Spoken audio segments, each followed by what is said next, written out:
Sabi nila, pag may ink na yung white shirt mo, ay yung shirt ng anak ko na white shirt, maraming ink. Yan, suot niya yan sa school.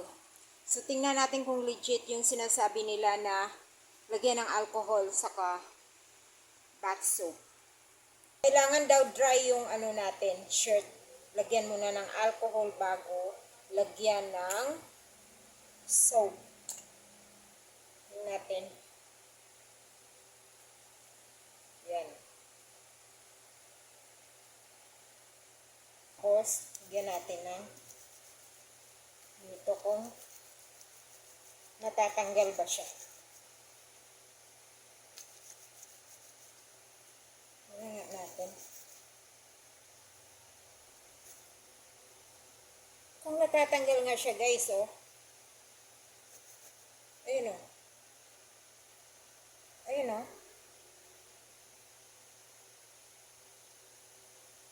Ayan. Ito yun. Oh.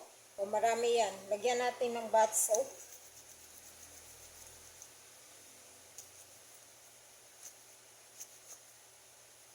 Oh. Pumuputi nga. Mukhang legit guys. Legit siya, oh. Tingnan mo.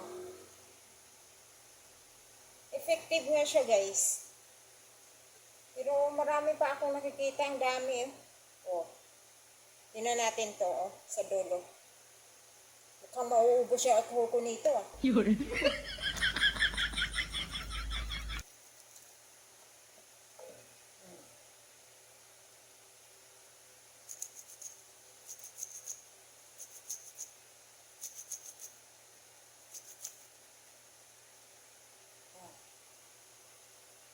Tatanggal nga siya guys.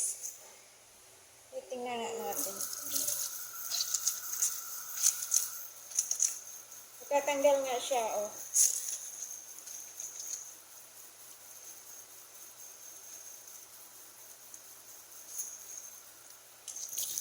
Ito na guys, natatanggal nga siya pero maggastos sa alcohol. Alcohol sa kabatso parehong mahal, so okay na rin. Wala na yung ano, basta kusutin mo lang.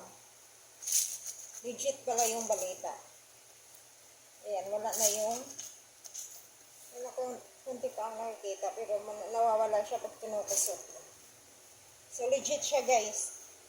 Alcohol saka yung bath soap. Ilalagay mo sa t-shirt, sa white shirt na maraming ink.